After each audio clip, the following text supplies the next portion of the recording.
Hi everyone, this is विपुल अग्रवाल, आपका educator. स्वागत करता हूं आपका साइंस एंड फन पर। तो बच्चों, हमने अपने बिजनेस स्टडीज के 3 चैप्टर कंप्लीट कर लिए हैं।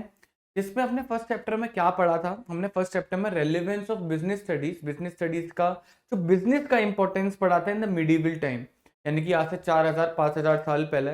एक पूरा स्ट्रक्चर समझा था कि किस तरीके से बिजनेस काम करता हुआ आया। ठीक है।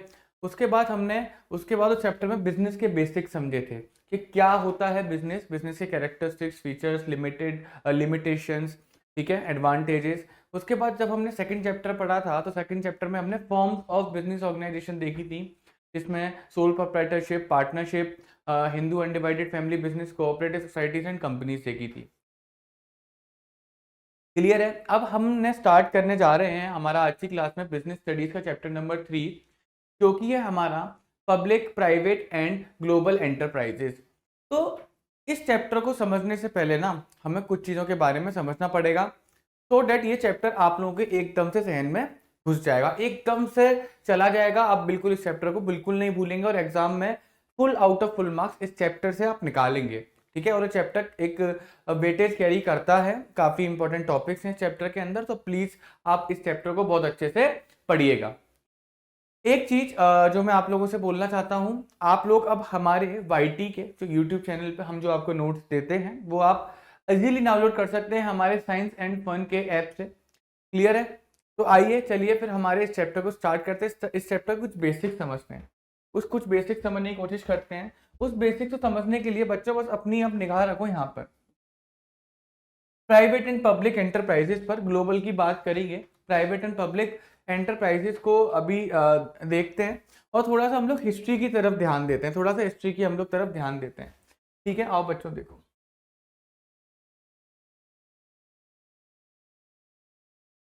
बच्चों, हमारी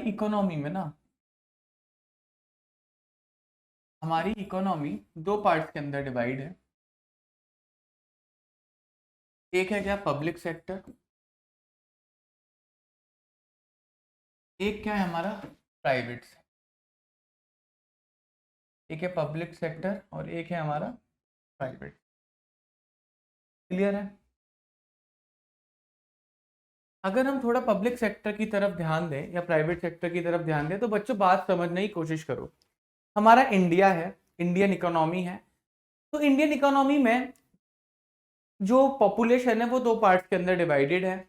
एक होता है गवर्नमेंट, जो कि पूरे इंडिया को गवर्न करता है, पूरे इंडिया को रूल करता है, कंट्रोल करता है, रेगुलेट करता है। ठीक है। और दूसरा होता है आम जनता, हम जैसे लोग। एक तो गवर्नमेंट जो कि सिस्टम है जो पूरे इंडिया को चला रहा है, और एक होता है जैसे हम आम जैसे, हम आप और मैं, ये सारे जैसे लोग। ठीक है। पब्लिक सेक्टर एंटरप्राइज वही होता है सिस्टम, यानी कि it is related with the government. अगर मैं गवर्नमेंट की स्पेस की बात करूं, गवर्नमेंट के सेक्टर की बात करूं, तो वो होता है हमारा क्या? Public sector. क्या हो गया हमारा? Public sector.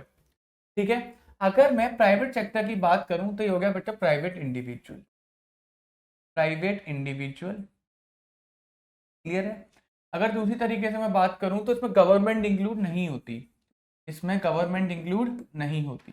गवर्नमेंट रेगुलेट कर सकती है, इनको इनको डायरेक्शन दे सकती है, इनके ऊपर कुछ रूल्स एंड रेगुलेशंस अप्लाई कर सकती है। ठीक है। बट गवर्नमेंट इनको ओन नहीं करती। क्लियर है? गवर्नमेंट के इनमें कोई ओनरशिप स्ट्रक्चर वगैरह कुछ नहीं होता। ठीक है। इसमें गवर्नमेंट इंटरफेयर नहीं करती। इनडायरेक्टली आप ये बोल सकते हो कि क्या बोलते हैं, इनमें गवर्नमेंट का कोई भी रोल नहीं होता और यहाँ पे गवर्नमेंट का रोल होता है। तो जहाँ पर गवर्नमेंट का रोल होगा पब्लिक सेक्टर, जहाँ पर गवर्नमेंट का रोल नहीं होगा प्राइवेट इंडिविजुअल्स का रोल होगा, वो हो गया आपका प्राइवेट सेक्टर। क्लियर है? अब इतना आपको समझ में आ गया होगा, तो हम आगे देखते हैं। बच्चों 1947 में हमारा इंडिया क्या हुआ था? आज़ाद हुआ था, उसे इंडिपेंडेंस मिली थी, इंडिपेंडेंट हुआ था। हमारा इंडिया इंडिपेंडेंट हुआ था। अब at the time of independence problem क्या थी? जब गवर्नमेंट ने सारा कंट्रोल अपने हाथ में लिया था तो गवर्नमेंट ये बोल रही थी कि हम इंडिया को इकोनॉमिकली डेवलप करेंगे, हम इंडिया को अमीर बनाएंगे, हम इंडिया को अमीर बनाएंगे, इकोनॉमिकली डेवलप करेंगे। ये गवर्नमेंट का एम था। तो आफ्टर इंडिपेंडेंस गवर्नमेंट ने क्या बोला था कि हम इंडिया को इकोनॉमिकली डेवलप करेंगे। जिसके लिए गवर्नमेंट ने क्या करा था? एम्फेसिस यानी कि जोर डाला था किस पर? पब्लिक सेक्टर के ऊपर। गवर्नमेंट ने बोला था कि हम लोग यानी कि गवर्नमेंट ध्यान रखेगी सारी एक्टिविटीज का, लाइक एग्रीकल्चर एक्टिविटीज का, जो उस टाइम पे सबसे इंपॉर्टेंट सेक्टर जो माना जाता था एग्रीकल्चर सेक्टर, उसका गवर्नमेंट ध्यान रखेगी। इंडस्ट्रियल सेक्टर काफी बढ़ाना था उस टाइम पे, अगर हमें अपनी इकोनॉमी को डेवलप करना था, हमें अपनी इकोनॉमी को फाइनेंशियली डेवलप करना था, तो हमें इंडस्ट्रियल सेक्टर के ऊपर बड़ा ध्यान देना था। तो गवर्नमेंट ने ये चीज बोला कि ये जिम्मा हम लोग अपने ऊपर उठाएंगे, ये जिम्मा हम लोग अपने ऊपर उठाएंगे, पब्लिक सेक्टर ही ध्यान रखेगी एग्रीकल्चर का, इंडस्ट्रियल सेक्टर का और भी बिजनेस एरियाज का। तो मोस्टली जो इंडस्ट्रियल फैक्ट्रीज में बोल सकता हूँ, इंडस्ट्रियल सेक्टर की मैं बात करूं, एग्रीकल्चर सेक्टर की बात करूं, वहां पर आपको पब्लिक सेक्टर ही दिखाई देता था, वो प्राइवेट सेक्टर को एंटर कम से कम करने देती थी। अगर प्राइवेट सेक्टर होता भी था, अगर बच्चों प्राइवेट सेक्टर होता भी था, तो उस पर कुछ क्या थी, रेस्ट्रिक्शंस थी। प्राइवेट सेक्टर पे क्या थी, रेस्ट्रिक्शंस थी। प्राइवेट सेक्टर के ऊपर कुछ रेस्ट्रिक्शंस थी, मतलब अगर इसे इकोनॉमी के अंदर ऑपरेट करना है, ये कर सकता है, ये पूरी अच्छी तरीके से ग्रो नहीं कर सकता, लेकिन अपनी मर्जी के हिसाब से एक्सपेंड नहीं कर सकता, एक लिमिटेड एरिया तक ही एक्सपेंड करेगा, एक लिमिटेड एरिया तक अपनी पहुंच को फैलाएगा। क्लियर है, नहीं क्लियर है? उससे ऊपर आगे नहीं जा सकता, क्योंकि इसके ऊपर रेस्ट्रिक्शंस लगा रखी थी। ठीक है, यानी कि पब्लिक सेक्टर ने इस सेक्टर के ऊपर एक तरीके से रेस्ट्रिक्शंस लगा रखी थी, गवर्नमेंट ने इस पर रेस्ट्रिक्शंस लगा रखी थी। क्लियर है? वहीं पर डोमिनेट कौन कर रहा था, गवर्नमेंट। गवर्नमेंट क्या कर रही थी, डोमिनेट कर रही थी, कि ये वो बोल रही थी भाई हम लोग सारी चीजें देखेंगे, हम लोग जिम्मा उठा रहे हैं, हम लोग सारी चीजें देखेंगे। और ये सब चला भी। क्लियर है, ये सब चला भी। पब्लिक सेक्टर, प्राइवेट सेक्टर इतना ज्यादा डेवलप नहीं करा था। फिर अल्टीमेटली क्या हुआ इन 1991 क्या हुआ, गवर्नमेंट की वो पॉलिसी फेल होती नजर आई। हमारी इंडिया की इकोनॉमी जो थी बहुत खराब हो चुकी थी, बहुत ज्यादा नीचे जा चुकी थी, गवर्नमेंट की वो पॉलिसी खराब होती नजर आई। अब गवर्नमेंट को इकोनॉमी को स्टेबल करने के लिए चाहिए था पैसा, तो गवर्नमेंट मजबूर हो गई थी कि अब वो प्राइवेट सेक्टर को भी रोल के अंदर लेकर आए। गवर्नमेंट मजबूर हो गई थी, तो वो एक पॉलिसी लेकर आई थी, उस पॉलिसी का नाम था लिबरलाइजेशन। आप लोगों ने सुना भी होगा, 1991 की न्यू इकोनॉमिक पॉलिसी में 3 चीजें आई थी, LPG, L for liberalization, P for privatization, G for globalization. अभी हम लिबरलाइजेशन के बारे में थोड़ा सा पढ़ेंगे। ठीक है, तो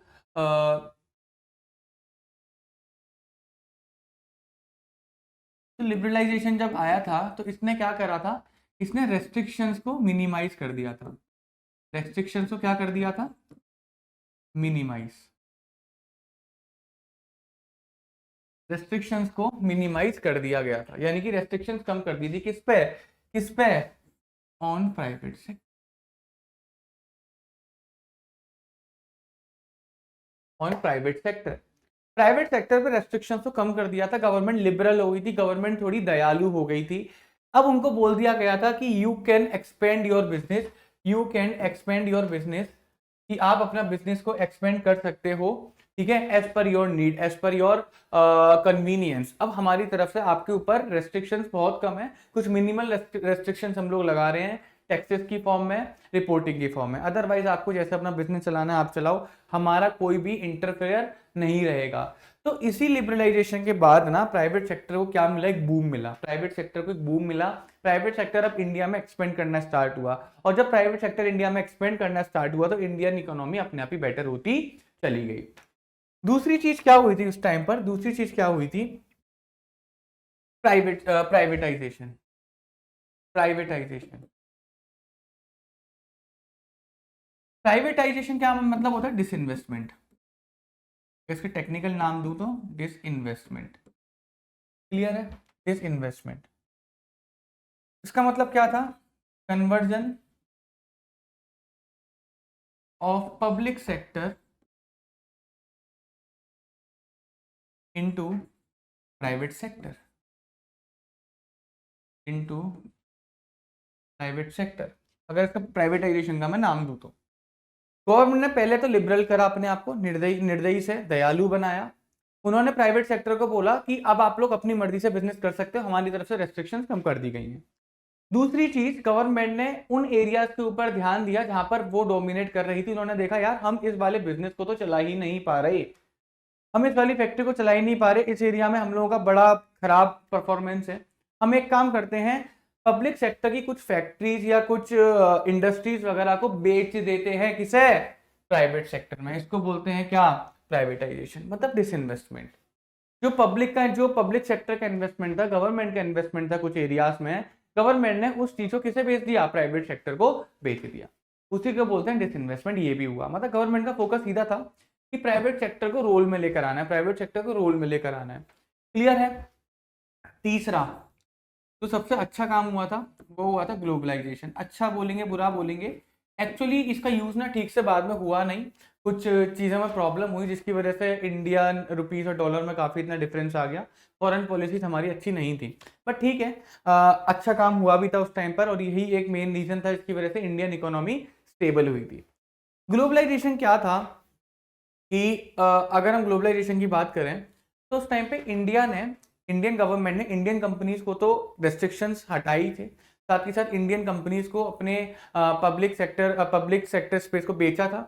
साथ ही साथ गवर्नमेंट ने ग्लोबल कंपनीज को, मल्टीनेशनल कंपनीज को, जो कंपनी अब्रॉड कंट्रीज की कंपनीज थी, उनको भी इन्वाइट करा था, आओ और हमारे इंडिया में क्या करो, बिजनेस करो। जो हम नेस्ले की बात करते हैं, कोका कोला की बात करते हैं, ये सारी कंपनी क्या थी, ग्लोबल कंपनीज थी, उनको इनवाइट करा था इंडिया में, आओ हमारी कंपनी में क्या, हमारी कंट्री में क्या करो, बिजनेस करो। क्योंकि ऑफ कोर्स की बात है, अगर वो हमारी कंट्री में आकर अपनी फैक्ट्रीज को सेटअप करेंगे तो वो इन्वेस्टमेंट उन्हें करना पड़ेगा हमारी कंट्री में, तो हमारी कंट्री में मनी का इनफ्लो होगा। बात आई समझ में। तो ये ऐसा उन्होंने करना स्टार्ट किया, ग्लोबलाइजेशन इसी वजह से करा था। बात आई समझ में। अब क्योंकि पहले काफी गवर्नमेंट रेस्ट्रिक्ट थी, इस वजह से बाहर की कंपनियों को एंटर ही नहीं करने दे रही थी इंडिया में, तो यहाँ पर भी वो लिबरल हुए। तो लिबरलाइजेशन पॉलिसी तीनों चीज पर काम करी। लिबरलाइजेशन पॉलिसी ने प्राइवेटाइजेशन को भी स्मूथ बनाया, ग्लोबलाइजेशन को भी स्मूथ बनाया। मतलब प्राइवेटाइजेशन ग्लोबलाइजेशन हो ही नहीं पाता अगर गवर्नमेंट लिबरलाइजेशन लेकर ही ना आती। तो बात आई समझ में। चलो ठीक है, आगे देखते हैं। अब इंडिपेंडेंस के बाद ये सारी चीजें हुई, ठीक है। तो इसी वजह से ना अब आप 1991 में जो 3 पॉलिसीज आई थी उनकी वजह से आपने क्या देखा कि जो पब्लिक सेक्टर था ना, पब्लिक सेक्टर से डोमिनेट करने लगा प्राइवेट सेक्टर। अब पब्लिक सेक्टर के बराबर हो गया था प्राइवेट सेक्टर को इंपॉर्टेंस मिली, और एक नया कॉन्सेप्ट निकल कर आया, क्या, ग्लोबल एंटरप्राइजेस का। एक नया कॉन्सेप्ट निकल कर आया ग्लोबल एंटरप्राइजेस का। तो अगर हम लोग यहाँ पर देखेंगे, अगर बच्चों हम लोग यहाँ पर देखेंगे, तो इंडियन इकोनॉमी 2 पार्ट के अंदर डिवाइड हो गई है, पब्लिक सेक्टर और प्राइवेट सेक्टर। और प्राइवेट सेक्टर के अंदर ये मल्टीनेशनल कॉर्पोरेशन का कॉन्सेप्ट आता है, यानी कि ग्लोबल एंटरप्राइजेस का कॉन्सेप्ट आता है, यानी कि वो एंटरप्राइजेस जो कि एक से ज्यादा कंट्रीज के अंदर काम कर रही हैं, ये वो कॉन्सेप्ट इसके अंदर निकल कर आया। अब हम लोगों ने प्राइवेट सेक्टर की ये सारी चीजें हमने लास्ट चैप्टर के अंदर पढ़ ली थी। Sole proprietorship, partnership, joint Hindu family, cooperative society, company और प्राइवेट कंपनी, पब्लिक कंपनी, ये सब हमने लास्ट चैप्टर के अंदर अपना कवर कर लिया था। तो अल्टीमेटली अब आप लोगों को समझ में आने लगा होगा कि ये कॉन्सेप्ट कैसे निकले, ये सब मैंने बता दिया। It is all related with the history, ठीक है। हमें जो इस चैप्टर में कवर करना है ना, मेनली वो ये 3 चीजें कवर करनी है, departmental undertaking, statutory corporations and government company, जो कि पब्लिक सेक्टर का पार्ट है। ऑफ कोर्स मल्टीनेशनल कंपनी, एक ये चीज कवर करनी है। और एक और कॉन्सेप्ट आता है पब्लिक प्राइवेट पार्टनरशिप। क्या कभी ऐसा हो सकता है कि प्राइवेट सेक्टर और पब्लिक सेक्टर साथ मिलकर काम कर रहे हैं, ये भी एक नया कॉन्सेप्ट पढ़ेंगे। और एक और कॉन्सेप्ट होता है ज्वाइंट वेंचर। तो ये सारी चीजें हम लोग इस चैप्टर के अंदर कवर अप करेंगे। आओ बच्चों, बेसिक्स तो बन चुका है अब आप लोगों का, अब हम पढ़ते हैं इस चैप्टर के बारे में, क्या होता है डिपार्टमेंटल अंडरटेकिंग्स। ये 3 चीजें पब्लिक सेक्टर में काफी इंटरेस्टेड रहते हैं टीचर्स, काफी पूछते हैं, तो प्लीज समझना। मैं आपको इंपॉर्टेंट चीजें हैंड टू हैंड बताता चले जाऊंगा, तो फोकस रखिएगा। उन चीजों को याद रखेंगे तो पूरा टॉपिक याद करने में आसानी होगी। डिफरेंशिएट भी करूंगा साथ ही साथ, तो आपको इन तीनों में कंफ्यूजन भी खत्म हो जाएगा। तो form of organization which public enterprise में टेक आर एज फॉलोज। पहला डिपार्टमेंटल अंडरटेकिंग, स्टैट्यूटरी कॉर्पोरेशन और गवर्नमेंट कंपनी। क्लियर है। आओ देखो क्या होता है डिपार्टमेंटल अंडरटेकिंग। मैं आगे लिख देता हूं गवर्न बाय मिनिस्ट्री। इनको मिनिस्ट्रीज गवर्न करती हैं। इंडियन इकोनॉमी मिनिस्ट्री होती है ना, finance ministry, railway ministry, education ministry, ऐसी मिनिस्ट्री होती है। वो मिनिस्ट्री डिपार्टमेंटल अंडरटेकिंग क्या करती हैं, गवर्न करती हैं। यानी कि जो डिपार्टमेंटल जो होते हैं, डिपार्टमेंट्स जो होते हैं ना, मिनिस्ट्री के डिपार्टमेंट होते हैं, जैसे रेलवे डिपार्टमेंट हम लोग बोल देते हैं तो वो मिनिस्ट्री ऑफ डिपार्टमेंट के अंडर आता है। फाइनेंस डिपार्टमेंट बोल देते हैं तो वो मिनिस्ट्री ऑफ फाइनेंस के अंडर आता है, ठीक है। एजुकेशन डिपार्टमेंट बोल देते हैं तो वो मिनिस्ट्री ऑफ एजुकेशन के अंडर आता है। क्लियर है। तो ऐसी चीजें होती हैं, उन्हीं को बोलते हैं डिपार्टमेंटल अंडरटेकिंग। अब कुछ मेन चीजें देखते हैं जो आपको याद रखनी है। It is the oldest and most traditional form of organizing public enterprises. ये क्योंकि मैंने बताया ना, गवर्नमेंट ने एम्फेसिस कहां से करना स्टार्ट करा, गवर्नमेंट ने डोमिनेट करा पब्लिक सेक्टर को। इंडियन इकोनॉमी में पब्लिक सेक्टर ने डोमिनेट करा था, तो सबसे ज्यादा पुराना और सबसे ज्यादा most traditional form of organisation ही यही है, डिपार्टमेंटल अंडरटेकिंग। क्योंकि जब देश आजाद हुआ था तो उस टाइम पर इसी के ऊपर फोकस करा गया था कि गवर्नमेंट के अंडर ही सारी चीजें होनी चाहिए, तो डिपार्टमेंट्स बना दिए थे और उनके अंदर डिपार्टमेंटल अंडरटेकिंग को फॉर्म करा गया था। These enterprises are established as departments of ministry, अभी बताया था मैंने, and are considered part or an extension of the ministry itself। एक मिनिस्ट्री का पार्ट माना जाता है, मिनिस्ट्री के एक्सटेंशन नहीं माने जाते हैं, यानी कि जो मिनिस्ट्री इज सब डिवाइडेड इनटू द डिपार्टमेंट्स। जरूरी नहीं कि एक मिनिस्ट्री के अंदर एक ही डिपार्टमेंट होगा, हो सकता है एक मिनिस्ट्री के अंदर एक से ज्यादा डिपार्टमेंट भी हो। बात आई समझ में? तो the government functions through these departments. बहुत इंपॉर्टेंट है ये वाली लाइन, बहुत ज्यादा इंपॉर्टेंट है ये वाली लाइन, ये वाला पॉइंट बहुत ज्यादा इंपॉर्टेंट है। आज की डेट में हम लोग गवर्नमेंट को बोलते हैं कि इंडिया में एजुकेशन की नीड बहुत ज्यादा है, तो हम क्या इशारा दे रहे हैं? गवर्नमेंट को इशारा दे रहे हैं कि भैया एजुकेशन के ऊपर काम करो। तो गवर्नमेंट किस मिनिस्ट्री को बोलेगी एजुकेशन के ऊपर काम करने को? एजुकेशन मिनिस्ट्री को बोलेगी, और एजुकेशन मिनिस्ट्री एजुकेशन डिपार्टमेंट में क्या कर देगा? प्रेशर डालना स्टार्ट कर देगा कि भाई काम करो, काम करो, फंक्शन करो। तो गवर्नमेंट जो भी अच्छा करती है ना पब्लिक के लिए, जो भी वेलफेयर के लिए काम करती है, वो इन डिपार्टमेंट्स के थ्रू करती है। ठीक है, ये डिपार्टमेंट्स ना हो तो गवर्नमेंट का काम करना मुश्किल हो जाएगा, तो इन डिपार्टमेंट्स के थ्रू गवर्नमेंट फंक्शन करती है। And the activities perform by them are integral part of functioning of the government. और जो एक्टिविटीज गवर्नमेंट परफॉर्म करती है वही तो हम लोगों को दिखती है। हम लोग देखते हैं बजट प्रेजेंट कर, हम क्या कहते हैं? गवर्नमेंट ने बजट दिया, बट एक्चुअल में देखा जाए तो फाइनेंस मिनिस्ट्री ने बजट दिया। हम कहते हैं गवर्नमेंट ने न्यू एजुकेशन पॉलिसी लेकर आया, हमने देखा क्या देखा? यार education ministry new education policy लेकर आई। बात आई समझ में? गवर्नमेंट ने वंदे भारत स्टार्ट करी, वंदे भारत स्टार्ट करी, एक्चुअल में मिनिस्ट्री ऑफ रेलवे ने स्टार्ट करी। तो हम देखो, हम बोलते हैं ना गवर्नमेंट ने स्टार्ट करी, गवर्नमेंट ने स्टार्ट करी, बट एक्चुअल में these are the functions of this ministries. Government इन्हीं की मिनिस्ट्री के थ्रू तो फंक्शंस करती है, इन्हीं डिपार्टमेंट के थ्रू तो अपना काम करती है। बात आ गई समझ में? एग्जाम्पल्स क्या होते हैं? रेलवेज हो गया, पोस्ट एंड टेलीग्राफ डिपार्टमेंट हो गया, ये सारी चीजें हो गई। तो आपको जो मेनली इसके अंदर याद रखना है वो रखना है गवर्न बाय द मिनिस्ट्रीज। यहाँ पे मिनिस्ट्रीज का रोल है, ये डिपार्टमेंट मिनिस्ट्रीज के अंडर आते हैं। ठीक है, तो जब मिनिस्ट्रीज के अंडर आते हैं, अभी आपने एक चीज बहुत अच्छी नोटिस करी होगी इस चीज के अंदर, जब मिनिस्ट्रीज के अंडर आते हैं, अगर इनके इन डिपार्टमेंट का जब सारी वाहवाही मिनिस्टर्स लूट के ले जाते हैं, तो अगर ये डिपार्टमेंट के ऊपर कोई लोड आया तो भी जिम्मा किसका होगा? मिनिस्ट्रीज का ही होगा। तो यहाँ पर सेपरेट लीगल एंटिटी नहीं है। तो these undertakings, these department undertakings are not separate from the ministries. ये मिनिस्ट्री से अलग नहीं है, ये मिनिस्ट्रीज के ही पार्ट है। अगर इनके ऊपर कोई आंच आएगी तो मिनिस्ट्री के ऊपर आंच आ रही है। आओ देखो, characteristics, the funding of this enterprises came directly from the government treasury.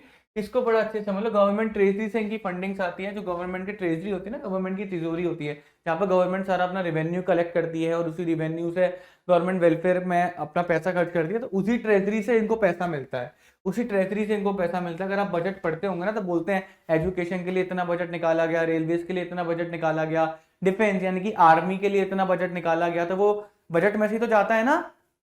तो कहने का मतलब ट्रेजरी में से जा रहा है, तो जो फंडिंग मिलती है ना गवर्नमेंट ट्रेजरी से मिलती है। Are an annual appropriation from the budget of the government, ने पढ़ा दिया, साल का इनको एक अप्रोप्रिएशन इनका पार्ट मिलता है गवर्नमेंट बजट से।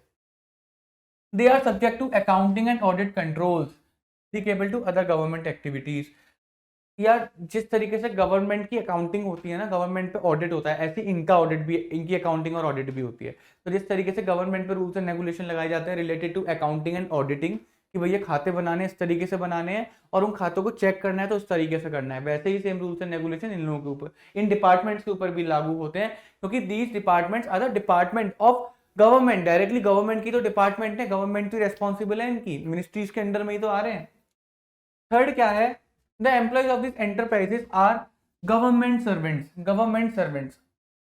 फॉर एग्जाम्पल हम देखते हैं ना, आईएएस का पेपर होता है, जैसे यूपीएससी का पेपर हो गया, एसएससी सीजीएल का पेपर हो गया, ये बहुत सारे आप देखते होंगे गवर्नमेंट एग्जाम्स की बात चल रही है। तो वो कैंडिडेट इतनी मेहनत करते क्यों हैं? ताकि इन गवर्नमेंट डिपार्टमेंट्स में उनको नौकरी मिल सके। तो बोलते हैं ना गवर्नमेंट एम्प्लॉइज, तो देखो बात है ना, गवर्नमेंट सर्वेंट्स होते हैं, तो वो इन्हीं इन्हीं नौकरियों के लिए मेहनत करी जाती है बच्चा। वो कहते हैं ना इनकम टैक्स डिपार्टमेंट में चला गया, पुलिस डिपार्टमेंट में चला गया, डिपार्टमेंट के नाम दिए जाते हैं, तो वही डिपार्टमेंटल अंडरटेकिंग होती है ये। and their recruitment and condition of service are as same as the other employees directly under the government। और इनको देखो गवर्नमेंट एम्प्लॉयज बोला जाता है तो सीधी सी बात है कि इनकी राइट्स एंड रिस्पॉन्सिबिलिटी भी क्या होंगी, गवर्नमेंट एम्प्लॉयज जैसी ही होंगी। They are accountable to the ministry, देखो गवर्न बाय द मिनिस्ट्री तो of course they are reportable to the ministry, कि अगर कुछ अच्छा करते हैं गलत करते हैं तो किसको अकाउंटेबल होंगे, किसको अपनी सारी बात बताएंगे, मिनिस्ट्री को जाके बताएंगे। Since there is management is directly under the concern ministry, सीधी बात। अगर हम क्या बोलते हैं डिपार्टमेंट की बात करते हैं कि प्राइमरी स्कूल डिपार्टमेंट की बात करते हैं कि वो डिपार्टमेंट जो कि प्राइमरी स्कूल्स को देख रहा है इंडिया के अंदर, तो वो किसको अकाउंटेबल होगा, एजुकेशन मिनिस्ट्री को अकाउंटेबल होगा, इस तरीके से। फिफ्थ है, it is generally considered to be a major sub division of the government department and is subject to direct control of the ministry. वही सेम बात को एक दूसरे तरीके से रिपीट करा है कि गवर्नमेंट डिपार्टमेंट्स का मेजर सब डिवीजन होता है, यानी ऑफकोर्स गवर्नमेंट को जो कंट्रोल करना पड़ता है ना, गवर्नमेंट को सारी चीजें रेगुलेट करनी पड़ेंगी, फंक्शन जो करते हैं गवर्नमेंट वो इन्हीं डिपार्टमेंट्स के थ्रू करती है, इन्हीं सब डिवाइडेड डिपार्टमेंट्स के थ्रू करती है। तो this is the major sub division of government department and is subject to the direct control of the ministry, और मिनिस्ट्री के डायरेक्टली कंट्रोल में आते हैं। तो अगर आप उस चीज को ध्यान रखोगे ना, मिनिस्ट्री वर्ड को ध्यान रखोगे, तो कितने पॉइंट्स आप रिलेट कर सकते हो, पॉइंट नंबर 4 रिलेट कर सकते हो, पॉइंट नंबर 5 रिलेट कर सकते हो, पॉइंट नंबर 2 रिलेट कर सकते हो, कितनी सारी चीजें होती हैं। इनको पैसा कहाँ से मिलता है, गवर्नमेंट ट्रेजरी से मिलता है, ठीक है, पैसा कहाँ से मिलता है इनको, गवर्नमेंट ट्रेजरी से मिलता है, बजट में भी इनका क्या होता है, पार्ट होता है।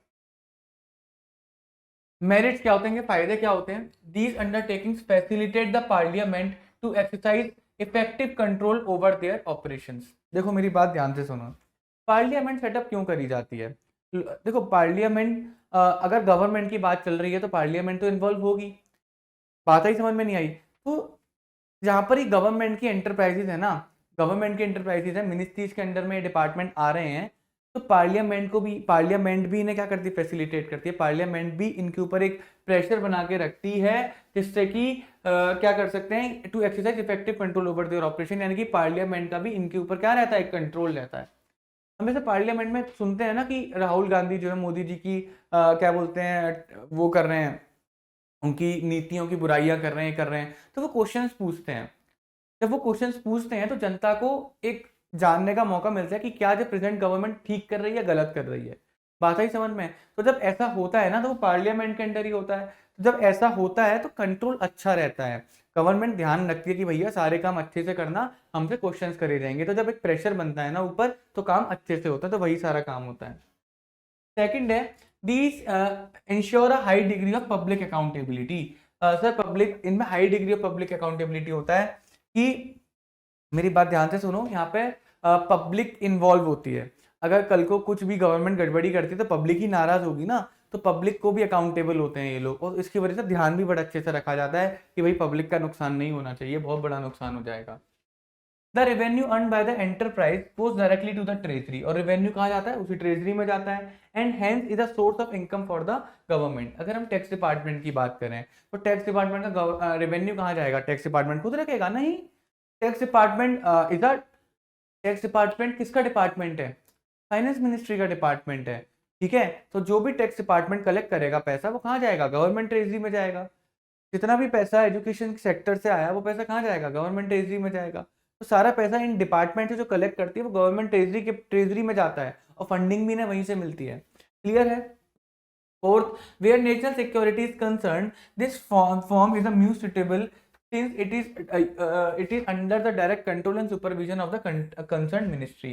देखो यहाँ पर नेशनल सिक्योरिटी की बात करें, यानी कि जहाँ पे बहुत ज़्यादा कॉन्फिडेंशियल मैटर्स होते हैं कि जो लीक नहीं होने चाहिए, वो मैटर्स किसके अंडर में जाते हैं, इन डिपार्टमेंट्स के अंडर में जाते हैं, क्योंकि डायरेक्टली मिनिस्ट्री के अंडर में आते हैं। ये डायरेक्टली जो बिल्कुल हमारा अपर लेयर है ना, बिल्कुल जो अपर लेयर है, यानी कि सबसे पहले हमारे प्राइम मिनिस्टर होते हैं, उसके बाद वाला जो लेयर आता है, जो मिनिस्टर्स का लेयर आता है, ठीक है, जो सारी चीज़ों को देखते हैं ऑल ओवर द इंडिया, ये उनके अंडर आता है, उनके कंट्रोल में होते हैं, सीधा सीधा ये, ठीक है। तो वो बहुत कॉन्फिडेंशियल लगते हैं चीज़ों को, और वहाँ पे सिक्योरिटी भी हम एक्सपेक्ट कर सकते हैं, क्योंकि इतनी ऊंचाई पर चीज़ें मैटर चलते रहेंगे कि ये आसानी से लीक नहीं हो सकते। जहाँ पर नेशनल सिक्योरिटी की बात आती है ना, तो ये काफ़ी सेफ रहते हैं। क्यों रहते हैं सेफ, क्योंकि कंसर्न मिनिस्ट्री के अंडर होते हैं, डायरेक्ट उसी कंट्रोल में होते हैं, उसी के सुपरविजन में होते हैं, ठीक है। अगर हम डिफेंस डिपार्टमेंट की बात करें, क्या डिफेंस डिपार्टमेंट कोई प्राइवेट सेक्टर में है, नहीं, पब्लिक सेक्टर में भी है, लेकिन वो अलग से एक इंडिपेंडेंट बॉडी नहीं है, वो कंट्रोल में है। किसके? डिफेंस मिनिस्टर के कंट्रोल में है वो। बात समझे आप फिर नहीं समझे? वो डिफेंस मिनिस्ट्री के कंट्रोल में है। तो कॉन्फिडेंशियल रहते हैं मैटर, बहुत ज़्यादा कॉन्फिडेंशियल रहते हैं। अब गवर्नमेंट को क्या जरूरत पड़ी कि अपनी इन्फॉर्मेशन किसी और कंट्रीज के साथ लीक करेगी? नहीं, बहुत कॉन्फिडेंशियल मैटर रहते हैं वहाँ पर, एकदम नेशनल सिक्योरिटी को मेंटेन करके चलते हैं वो लोग। डीमेरिट्स क्या होते हैं इसके? Departmental undertakings fail to provide flexibility which is essential for the smooth operation of a business. Sir क्योंकि यहाँ पर मिनिस्ट्री के अंडर में सारी चीजें होती है, मैंने बताया ना, govern by the ministry. Minister का कंट्रोल होता है डायरेक्ट, मिनिस्टर ध्यान रखते हैं कैसा क्या चीज चल रही है, तब फ्लेक्सिबिलिटी की गुंजाइश नहीं होती। ये डिपार्टमेंट खुद से कुछ नहीं कर सकते, इनको ऑर्डर लेने पड़ेंगे मिनिस्टर से, मिनिस्ट्री से ऑर्डर आएंगे तो ये डिपार्टमेंट अपना एक्शन, अपना काम करते हैं, अदरवाइज नहीं करेंगे। तो फ्लेक्सिबिलिटी नहीं बचती। सेकंड है, द एम्प्लॉइज और head of the department of such undertaking are not allowed to take independent decisions. वही मैंने बताया था ना, क्योंकि डिसीजंस नहीं ले सकते तो फ्लेक्सिबिलिटी खत्म हो जाती है।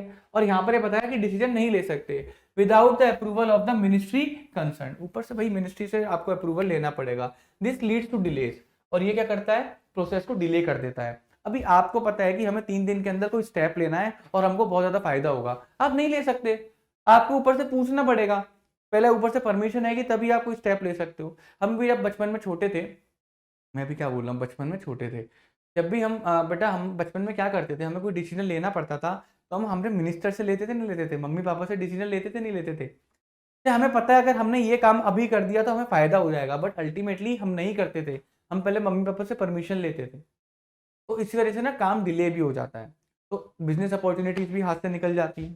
क्लियर है? तो देखो these enterprise are unable to take advantage of business opportunities. यही मैंने बताया था, क्योंकि आपके पास फ्रीडम नहीं है, आपके पास फ्लेक्सिबिलिटी नहीं है, आपको हर चीज की परमिशन मिनिस्ट्री से लेनी पड़ेगी।